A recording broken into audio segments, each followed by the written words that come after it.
Durmuş hakta hikaya, aydar dünya deydiler. Unutmadasın yarın, geçer dünya deydiler. Vıpadar vıpa tapmaz, aşıklar sapa tapmaz. Çın dost ayıbını açmaz, ağır günler deydiler. Vıpadar vıpa tapmaz, aşıklar sapa tapmaz. Çın dost ayıbını açmaz, kıyın önünde deydiler. Aydar dünya deydiler. Kantarın bolur baş, gezme dost gezme serhoş. Kantarın bolur baş, gezme dost gezme serhoş. Manlay kara bolsa daş, görme ilin deydiler. Kısmet şeyle deydiler. Atan yüzün basyanlar, enen yaşın dökyenler. Gelmez kepen tikyenler, bir beş ölse deydiler. Atan yüzün basyanlar, enen yaşın dökyenler.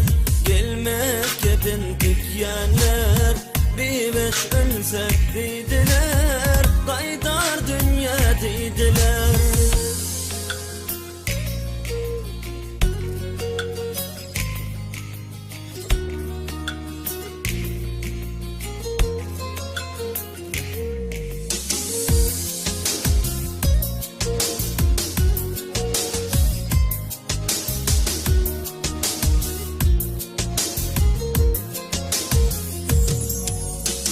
Allah yarlı yarını, bulduk namuslarını, terk edip birbiri, gönlür yaş koydular. Atar dönüş aylarken, yeter bit dağlarken, min diyen baylarken, cilveli vazgeydiler. Bu sözlerin manası aydar dünya deydiler. Etmek hiç kime ceber, kasap vardır deydiler.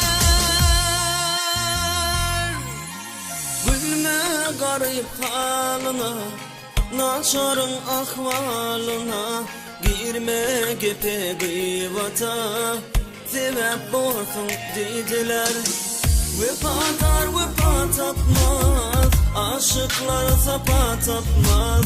Çın dost ayıbını açmaz, kıyın önünde deydiler. Aydar dünya deydiler.